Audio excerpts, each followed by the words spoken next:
Hallelujah. ऊंचा बोलो hallelujah. बैठ जाओ अपने स्थानों पर आराम से।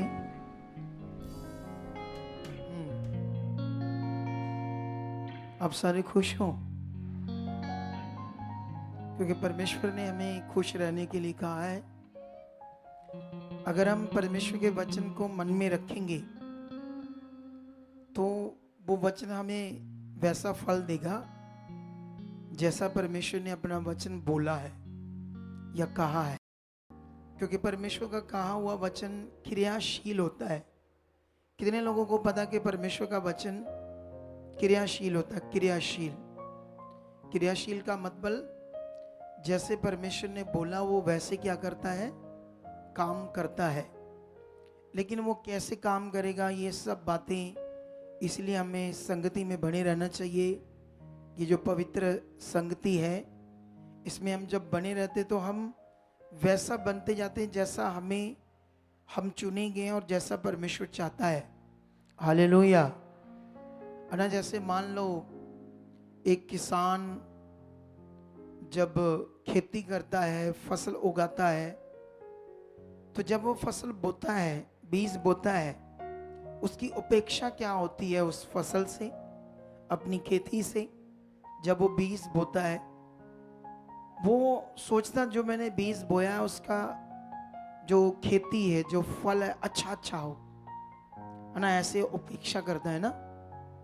तो इसी तरह जिसने हमें बनाया है सर्वशक्तिमान खुदा ने, लेकिन बाइबल कहती है एक दिन हम बिगड़ गए थे हमारे पुरखा से, लेकिन उसके बाद यीशु मसीह ने हमें वापस वो ठीक करने के लिए उस प्रोसेस को पूरा किया ताकि हम वापस उसी तरह उस जैसे हम बनाए गए हैं ना। जैसे सूरज को परमेश्वर ने बनाया है रोशनी के लिए, हवा को हवा के लिए, है ना? जब बादल आते तो बादल को किस लिए बनाया परमेश्वर ने? वर्षा के लिए, बारिश के लिए।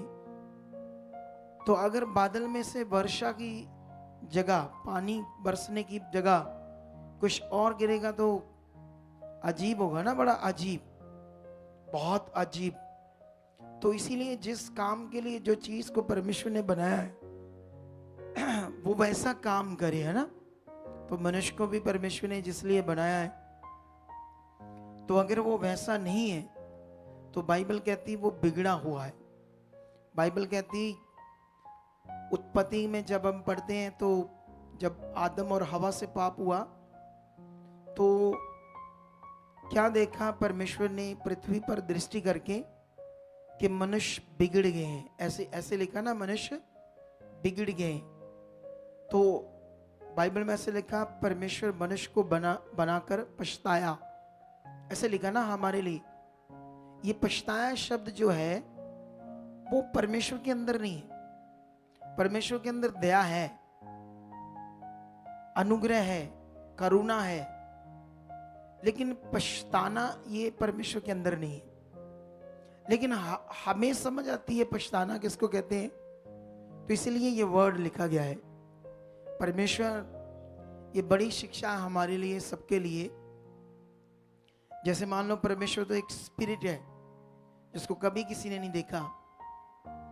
तो परमेश्वर हम मनुष्य है तो मनुष्य के आकार कृति जैसा वो अंडरस्टैंड करता है अपने अंगों को, चीजों को, उस हिसाब से परमेश्वर अपना वचन देता है ना। जैसे मान लो परमेश्वर कहते ना मैं तुम्हें अपने दाहिने हाथ से संभालूंगा, तो परमेश्वर के पास तो हाथ नहीं है, वो तो स्पिरिट है।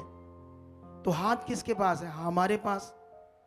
तो इसको बोलते हैं हमारी कायाकृति के अनुसार परमेश्वर अपना वर्ड देते हैं ताकि हम अंडरस्टैंड करें, हम उस वचन को समझ पाएं। हालेलुया। अगर तुम लूका 4 अध्याय का 16 से स्टार्ट करते हो पढ़ना, तो यहां पर यीशु मसीह नासरत में आता है, अपने लोगों के बीच, अपने वहां पर जहां उसके मम्मी पापा बड़े लंबे अरसे तक रहे। मैं भी यीशु मसीह ने जब अपनी सेवा की तो उसकी उम्र 30 साल थी, 30 साल। तो सोच लो बचपन से लेकर इतना बड़ा होने तक यीशु मसीह नासरत में रहा। तो पूरी दुनिया वहां उसे जानती है, यीशु कौन है, किसका बेटा है, क्या है, अपने एरिया अपने गांव में। तो उससे पहले यीशु मसीह ने सेवा स्टार्ट कर दी और अलग अलग एरिए, कफरनहूम, इधर उधर बहुत बड़े चमत्कार किए, बड़ी लोगों को हीलिंग मिली, डिलीवरेंस मिली, छुटकारा मिला। लेकिन यहां पर अगर हम पढ़ते हैं अपने गांव में आकर वो क्या कहता है यीशु, लूका 4:18 में लिखा, प्रभु का आत्मा मुझ पर है इसलिए कि उसने कंगालों का सुसमाचार सुनाने के लिए मेरा अभिषेक किया है, और मुझे इसलिए भेजा कि मैं बंदियों को छुटकारे का और अंधों को दृष्टि पाने का सुसमाचार प्रचार करूं, और कुचले हुओं को छुड़ाऊं, और प्रभु के प्रसन्न रहने के वर्ष का प्रचार करूं। तब उसने पुस्तक बंद करके सेवक के हाथ में दे दी। ये जो शब्द, ये वचन जो यीशु मसीह ने उनके सामने पढ़े अपने नगर में आकर नासरत में, ये यशाया की बुक में लिखे हुए थे यीशु के बारे में। तो जो यीशु के बारे में भविष्यवाणी यशाया ने लिखी थी 700 साल पहले, उसी को लोगों के सामने उसने पढ़ा, पुस्तक बंद कर दी यशाया की और रख दी, और लिखा, और आराधनालय के सब लोगों की आंखें उस पर लगी थी। तब वह उनसे कहने लगा, आज ही ये लेख तुम्हारे सामने पूरा हुआ है। सबने उसे सराहा, और जो अनुग्रह की बातें उसके मुंह से निकलती थी उनसे अचंभित हुए और कहने लगे, क्या ये यूसुफ का पुत्र नहीं?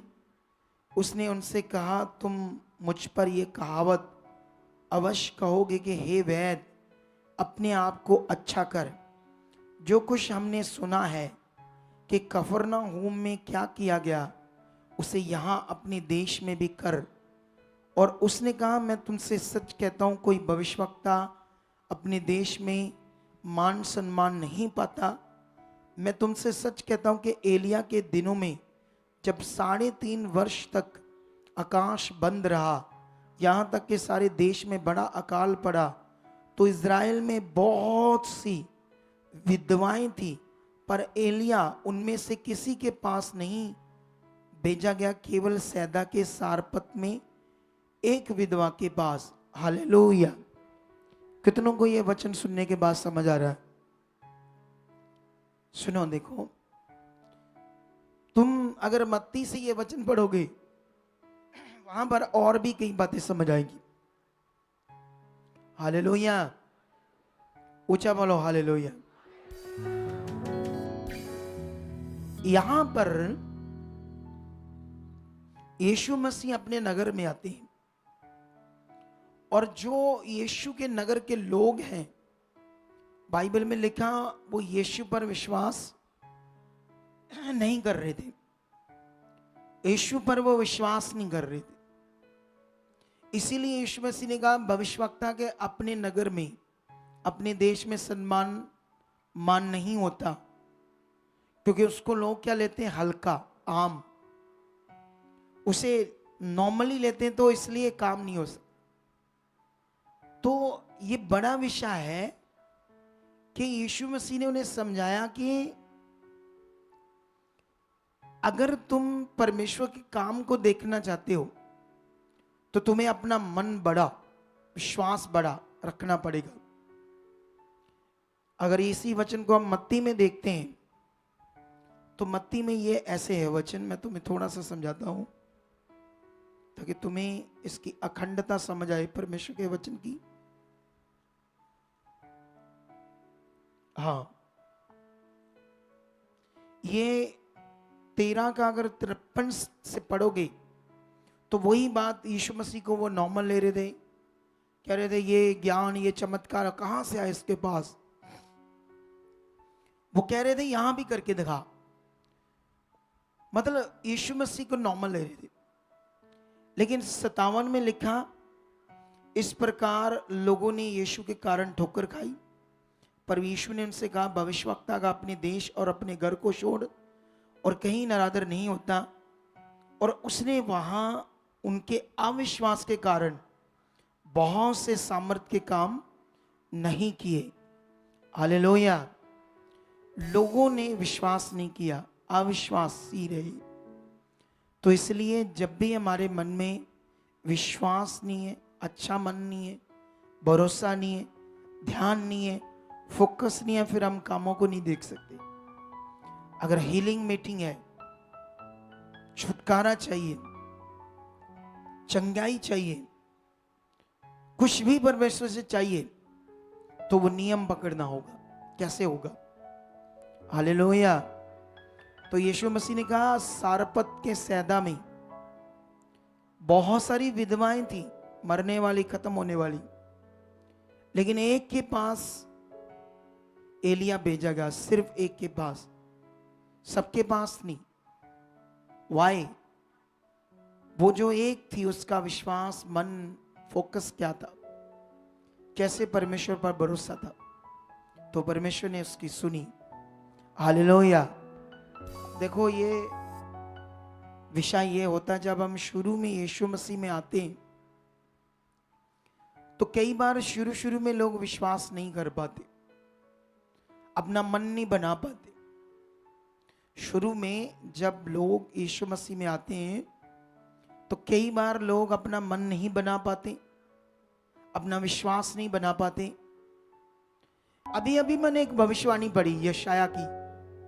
यशाया ने यीशु मसीह के बारे में जो आत्मा के द्वारा लिखा, एक मनुष्य ने, क्या दुनिया में कहीं भी ऐसा कुछ लिखा हुआ है जो किसी ऐसे, जिनको हम गुरु ऐसे कहते हैं, उन्होंने कुछ लिखा हो किसी के बारे में, तो 1000 साल पहले तो वो सेम वैसा पूरा हुआ हो? कभी सुना दुनिया में? आप लोगों ने सुना है? नहीं सुना ना? तो यहां पर यशाया ने 700 पहले एक मनुष्य ने ऐसे ही लिखा था। तुम्हें मैं पढ़ाता हूं, फिर तुम्हें समझ आती है कि भविष्यवाणियां कैसे पूरी होती है। ये देखो क्या लिखा, 61। अगर हम 1 से शुरू करें तो ऐसे लिखा है, प्रभु यहोवा का आत्मा मुझ पर है, क्योंकि यहोवा ने सुसमाचार सुनाने के लिए मेरा अभिषेक किया है, और मुझे इसलिए भेजा है कि खेदित मन के लोगों को शांति दूं, और बंदियों के लिए स्वतंत्रता का और कैदियों के लिए छुटकारे का प्रचार करूं, और यहोवा के प्रसन्न रहने के वर्ष का। हालेलुया। कितने लोगों को समझ आ रही बात? यहां पर यीशु मसीह ने जब ये यशाया की बुक खोली तो उसके बारे में लिखा था, यीशु बारे। उसने लोगों के सामने यही वचन पढ़कर कहा, आज ही ये वाक तुम्हारे सामने क्या हुआ? पूरा हुआ। क्योंकि जो मेरे बारे लिखा हो तुम्हारे सामने क्या हो गया है? पूरा हो गया है। लेकिन यीशु मसीह ने थोड़ा सा आगे लिखा था, वो नहीं पढ़ा यीशु मसीह ने। यीशु महान है ना, सिद्ध है, हमारे जैसे नहीं है ना। हम अभी बात कुछ और करेंगे, 10 मिनट बाद कुछ और कर सकते, मैच नहीं होगी हमारी बात। बोलो, क्योंकि हम सिद्ध नहीं है। हम यस करके मुकर भी सकते हैं। बोलो, हम बोलेंगे हाँ कर देंगे तेरा काम, बाद में क्या करेंगे? ओ जी गल नहीं बनी, ओ जी फलाना, ओ जी टिंगड़ा। मनुष्य ऐसे सिद्ध नहीं है। इसीलिए वचन में लिखा, तुम्हारी बात हाँ की हाँ और ना की ना।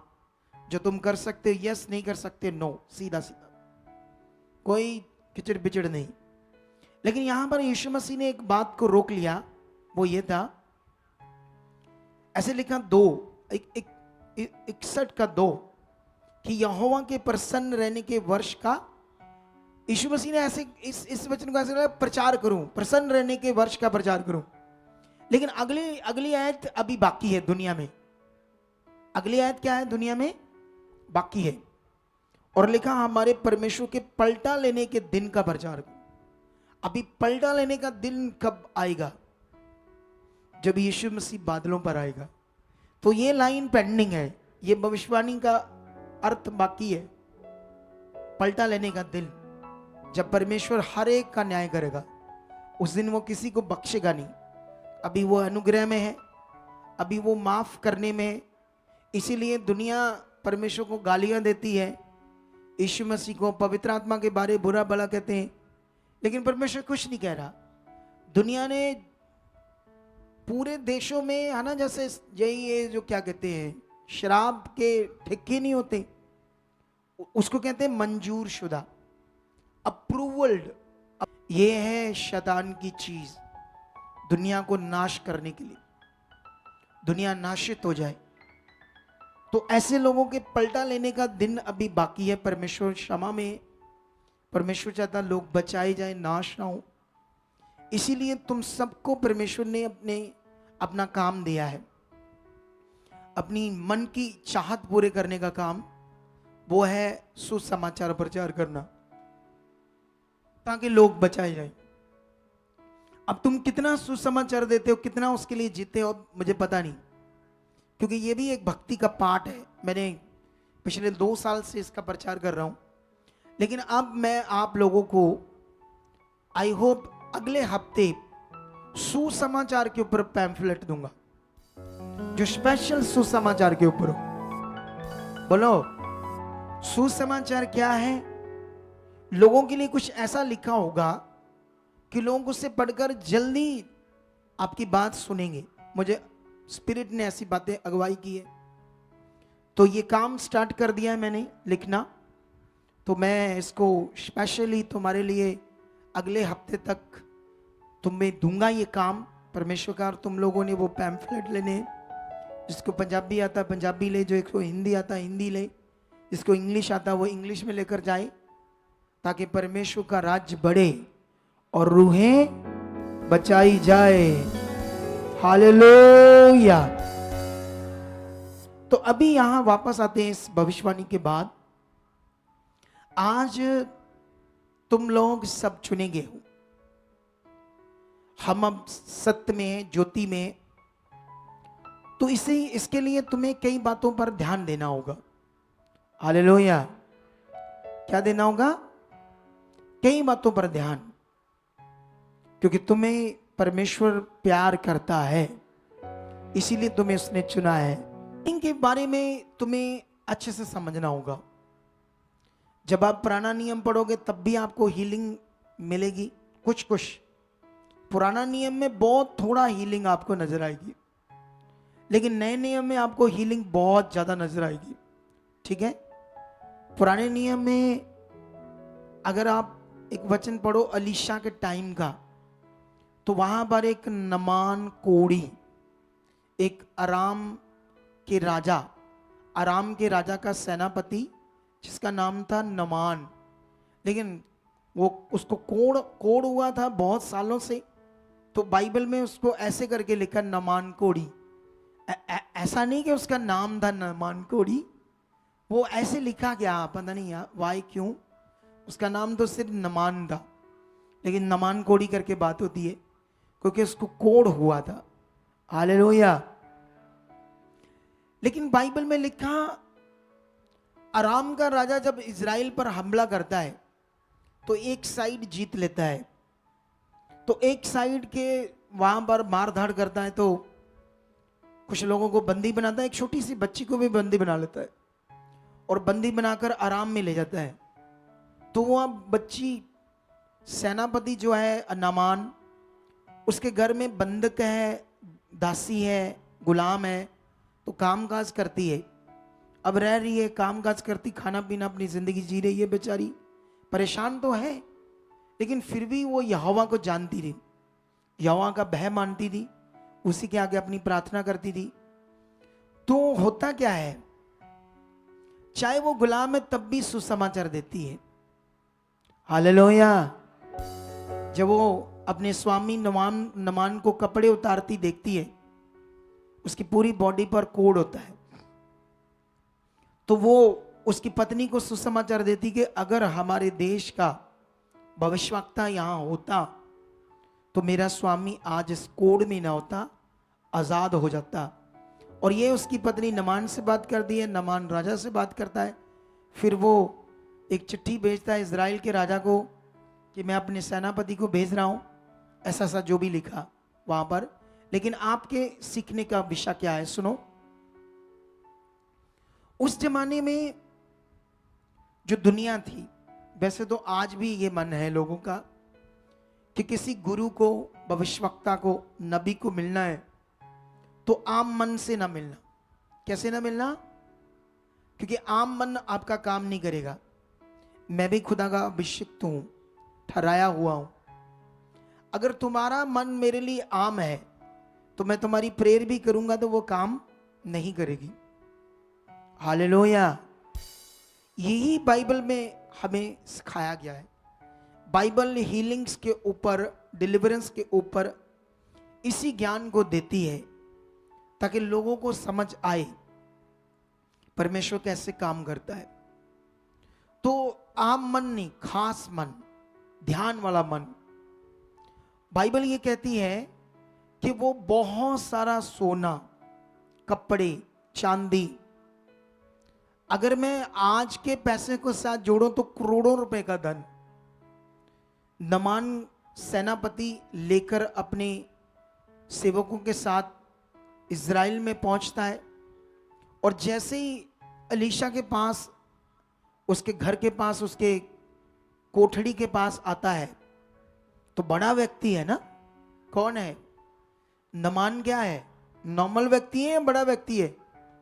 अरे राजा का बाद दूसरा नंबर सेनापति का होता है, तो एक बड़ा व्यक्ति है, नॉर्मल व्यक्ति नहीं है। तो जैसे आता है उसकी कोठड़ी के पास तो भविष्यवक्ता एलीशा तो पहले से जान लेता है ना आत्मा में। तो वो अपने एक सेवक को बोलता है, इससे बोलो जाओ, जाकर जर्दन नदी में 7 बार इसको बोलो टुबकी मार, तेरा कोढ़ चला जाएगा। हालेलुया। लेकिन जो नमान था उसके दिमाग में कुछ और बातें थी। एक तो उसकी अपनी वैल्यू कि मैं बड़ा व्यक्ति हूं, ईगो उसके अंदर क्या थी? एक ईगो थी ना, मैं महान हूं, नॉर्मल नहीं हूं। तो इसने मुझे हल्के से लिया है। एलीशा ने क्या लिया है? उसने ऐसा कहा कि इसको चाहिए था मुझे आदर से बुलाता, अपने पास बैठाता, मुझसे बात करता, मेरे सिर पर हाथ रखता, ऐसी ऐसी चीजें करता, तब तो मैं समझता मेरा कोढ़ चला जाता।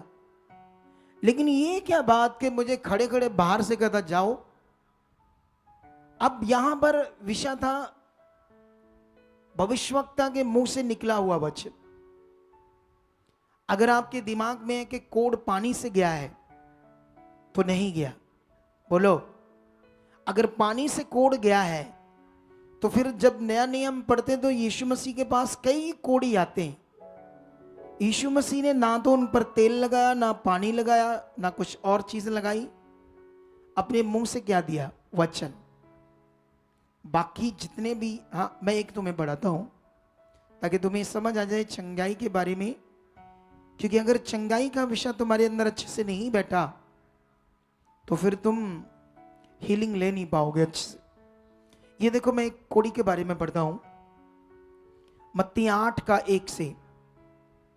जब यीशु उस पहाड़ से उतरा तो एक बड़ी भीड़ उसके पीछे हो ली, और देखो एक कोढ़ी ने यीशु के पास आकर उससे प्रणाम किया और कहा, हे प्रभु, यदि तू चाहे तो मुझे शुद्ध कर सकता है। यीशु ने हाथ बढ़ाकर उससे छुआ और कहा, मैं चाहता हूं कि तू शुद्ध हो जा। और वह तुरंत कोढ़ से शुद्ध हो गया। और यीशु ने उससे कहा, देख, किसी से ना कहना, परंतु जाकर अपने आप को याजक को दिखा और जो चढ़ावा मूसा ने ठहराया है उसे चढ़ा, ताकि लोगों के लिए गवाही हो। हालेलुया। तो अगर आप और भी पढ़ोगे, है ना, जैसे कई जगह पर और भी लिखा, लूका में भी, यीशु मसीह के पास 10 कोढ़ी आए। तो जब यीशु मसीह के 10 कोढ़ी आए तो यीशु मसीह ने उन 10 कोढ़ियों को ऐसे पूछा कि क्या तुम्हें विश्वास है कि मैं तुम्हें शुद्ध कर सकता हूं?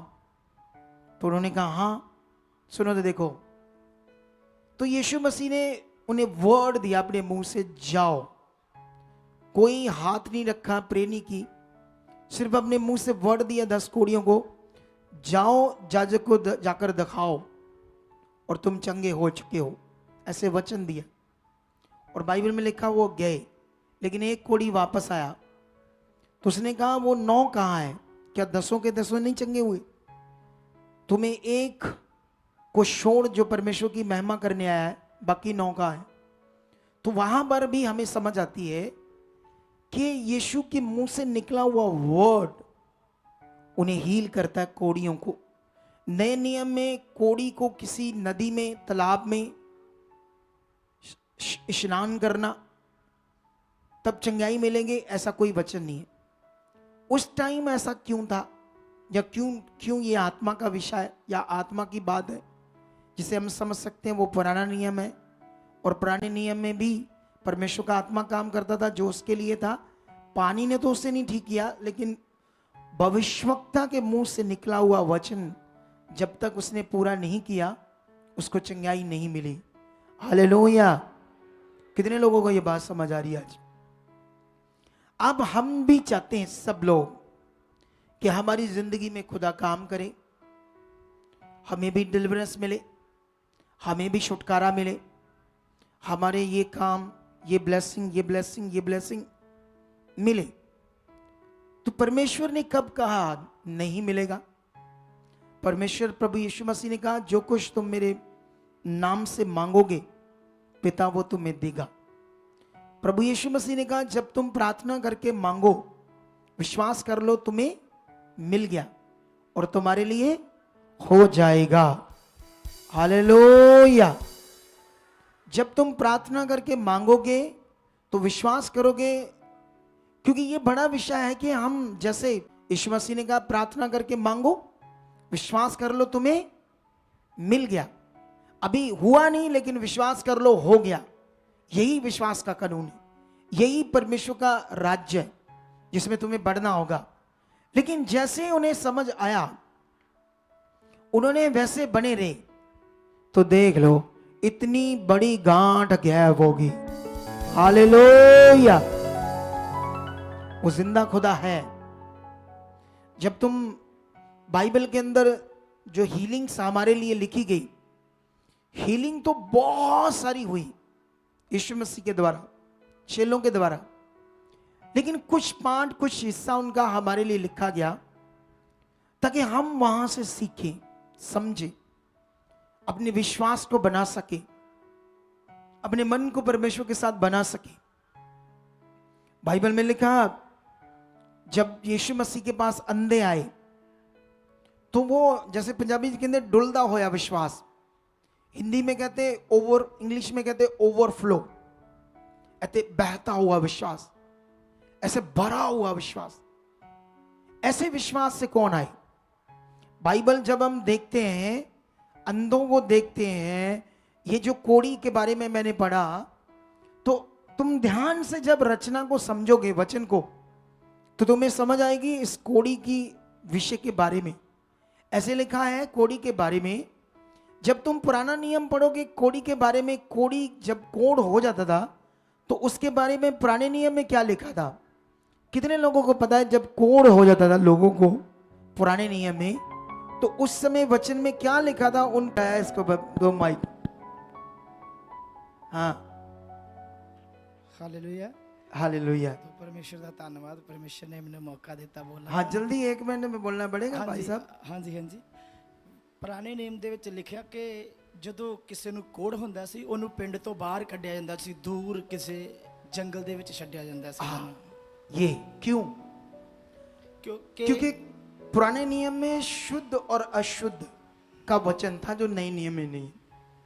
तुम हिंदू धर्म में जाओगे ना तो ये शुद्ध अशुद्ध का बड़ा भेदभाव है। ऐसा ही भेदभाव पुराने नियम में था, यीशु के आने के बाद नहीं था। वो कोड हुआ तो अशुद्ध है, कुछ बड़ा गंदा इसने किया है तब कोड हुआ है, तो उसको गांव के बाहर जंगल में रख दिया जाता था।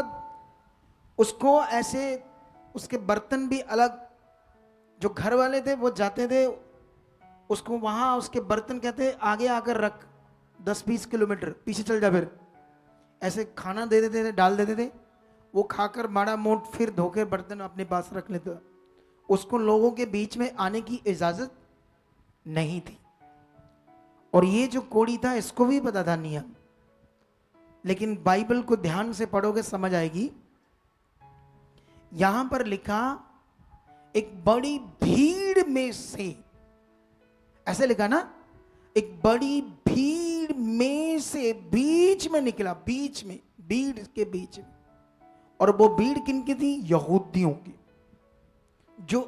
जो ये दिमाग में था कि कोड़ी अगर मेरे को टच भी कर गया, टच, तो मैं भी क्या हो जाऊंगा? अशुद्ध हो जाऊंगा। तो वो अपने बीच में से उनको निकलने देंगे? उस कोड़ी को निकलने देंगे? जब वो निकल रहा होगा तो ऐसे लग रहा होगा जैसे कोई तूफान आ गया, जब पता नहीं क्या सांप आ गया, क्या पता नहीं खतरनाक होने वाला यहां। और लोगों ने डंडे उठा ले, पत्थर उठा लिए कि इसको अपने पास नहीं आने देंगे। उसको मारने लगे। जब वो आ रहा था दौड़ता दौड़ता, यीशु के बारे में पता चला तो दौड़ता दौड़ता आ रहा था, लोग डंडे मार रहे थे, पत्थर मार रहे थे। सोचो उसका विश्वास, उसका मन। इसीलिए बने रहोगे, हल होगा आपका यीशु मसीह के नाम। क्योंकि सीखते सीखते तुम्हें समझ आएगी कि करना क्या। वो कोड़ी इसीलिए लिखा गया क्योंकि उसका दिखाया गया विश्वास, तगड़ा वाला मन। बीच में से जैसे निकल रहा हो, लोग पत्थर मार रहे हैं कि अगर हमारे को टच कर गया, छू गया, हम अशुद्ध हो जाएंगे। लेकिन उसने ठान लिया था, कुछ भी हो जाए, पत्थर डंडे खाकर वो यीशु के सामने चला जाता और यीशु को कहता है, हे प्रभु, यदि तू मुझे चाहे तो मुझे शुद्ध कर सकता है। तो यीशु मसीह ने हाथ बढ़ाया और कहा, मैं तुम्हें चाहता हूं, तू शुद्ध हो जा। और वो क्या हो गया? शुद्ध हो गया। शुद्ध होने के पीछे उसका बड़ा मन, चंगाई पाने के पीछे उसका बड़ा मन, उसका विश्वास। इतनी यहूदियों की बड़ी भीड़, इतना बड़ा हालात, चीरता हुआ उनके बीच से यीशु के पास पहुंच जाता है। तुम्हारे सामने भी ऐसी कोई भीड़, हालात होगा, उसको चीरना है और खुदा के सामने जाना है और तुम्हारी चंगाई होगी। हालेलुया। कितनों को समझ आ रही है बात? बाइबल के वचनों को समझना होगा। तुम क्यों ये लिखे गए, क्या यहां विश्वास है, क्या ये विश्वास का नियम, क्या ये मन का नियम। हालेलुया। मैं परमेश्वर के लिए आया हूं, मैं खुदा की हजूरी में आया हूं। ये खुदा की हजूरी है और खुदा की हजूरी में ये बच्चे, वो बच्चे सब मिलकर उसके आराधना कर रहे हैं, उसकी महिमा कर रहे हैं, उसके काम को कर रहे हैं, उसकी गवाहियों को दे रहे हैं और हम उसके सामने बैठे। एक विश्वास, एक मन, जब ये हमारे अंदर होता है फिर हम बड़े छुए जाते हैं, हम बड़े आगे जाते हैं, बड़ी बरकत पाते हैं, बड़े ब्लेस होते हैं। हालेलुया। तो इन बातों को पकड़ने के बाद अभी ये 7 मीटिंग और होगी हीलिंग की, एक जबरदस्त मीटिंग होगी इस संडे, और हीलिंग के तगड़े पॉइंट दूंगा जैसे आज आप लोगों को परमेश्वर ने दिए। तो मैंने वचन तो तब से स्टार्ट कर दिया था जब मैं आकर मैंने आपको वो नासरत वाला वचन पढ़ाना शुरू कर दिया था, अविश्वास के ऊपर। वो नगर के लोग क्यों छुटकारा या बड़े बड़े काम नहीं देख पाए? हल्का मन, आम मन। यीशु मसीह को आम मन से लिया क्योंकि उन्हीं के बीच में पाला पोसा गया। वो से भविष्यवक्ता की तरह, एक प्रभु की तरह नहीं ले रहे थे। अना जैसे ये बच्चे वर्शिप करते हैं तो आपको इनको आम नहीं लेना चाहिए, खास लेना चाहिए। प्रभु के बच्चे, हमें ये मौका नहीं मिला कि हम पुलपट पर बैठकर गा सके या आराधना कर सके। अगर इन्हें मिला है तो इसका मतलब प्रभु के लिए ये खास है। तुम्हें ऐसे लेना होगा अपने मन में, हर चीज को हल्के से नहीं, खास मन से लेना होगा, खास ध्यान से लेना होगा।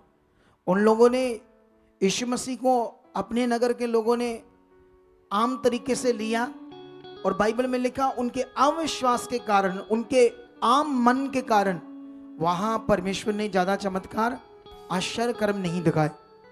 अगर आम मन है तो आश्चर्य कर्म नहीं दे सकते, अगर आम मन है तो हम चमत्कार को नहीं दे सकते, अगर आम मन है तो हम पावर को नहीं दे सकते। इसीलिए टीचिंग, ज्ञान हमें बड़ा जरूरी है हमारे लिए, ताकि हम इन बातों को पकड़ें, सीखें और आगे बढ़ें। हालेलुया। कितने लोगों को बात समझ आ चुकी है? तो वो खुदा है जिंदा, जिस पर हमारा भरोसा है, जिससे हम मांगते हैं। हमारे पास कभी कभी कुछ सेवक आते हैं, पास्टर आते हैं, वो सोचते हैं बड़ी मिनिस्ट्री है, ये पैसों से हमारी हेल्प करें, ये कर दें, वो कर दें। उनका भरोसा परमेश्वर पर नहीं होता, इंसान पर है। और बाइबल में यशाया की बुक में लिखा है, श्रापित है वह मनुष्य जो मनुष्य पर भरोसा रखता है। अना वो पैसों की चीज़ों को मनुष्य से लेना चाहते हैं। जबकि मैं भी मिनिस्ट्री स्टार्ट की 10 लोगों से, कुछ भी नहीं था एक टाइम हमारे पास। मैंने किससे मांगा? सब कुछ। हालेलुया। मेरा भरोसा किस पर था? कितनों को समझ आ रही है? वो बड़ा भरोसा किस पर होना चाहिए?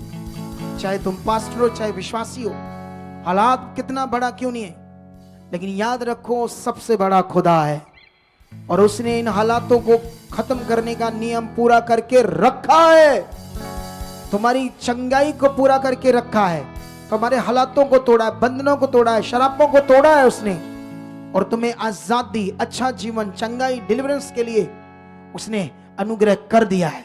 उसको समझो, उसमें बढ़ो, तुम चंगाई को लोगे, बड़े कामों को लोगे। अगर कोई एबनॉर्मल पैदा हुआ है, एबनॉर्मल का पूरी दुनिया में इलाज नहीं है, खुदा के पास है। स्ट्रॉन्ग मन, ध्यान, फोकस, मुंह का अंगीकार, आंखों से भी उसे देखो, आत्मिक चंगा हो चुका है। आंख से भी देखो, जब देखो बोलो ये ठीक है। उसको ये देखो ही ना कि ये एबनॉर्मल है, बोलो ठीक है, ये हो चुका, ये नियम है, ये कानून है। तुम्हारी जिंदगी में होना चाहिए। आपका भरोसा किस पर होना चाहिए? किससे मांगना है? इसी तरह तुम लोगों ने अपना मन बनाकर रखना है।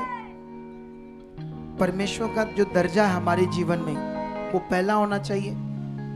जब उसके घर में आओ, उसके हजूरी में आओ, पहला प्रथम स्थान उसकी जिंदगी में देना है। सबसे पहले आकर, टाइम से आकर, हर चीज, क्योंकि परमेश्वर सर्वशक्तिमान है। जब हमारा ध्यान होगा हम सर्वशक्तिमान के चरणों में आ रहे हैं, तो आपके सब बंद रास्ते खुलने लगेंगे, तुम्हारी आशीषें प्रकट होने लगेंगी। हमारा नॉर्मल मन आशीषों को प्रकट नहीं कर पाता, ये बात याद रखो। तो अभी आप बैठ जाओ अपने स्थानों पर। परमेश्वर आपको बरकत दे चुका है।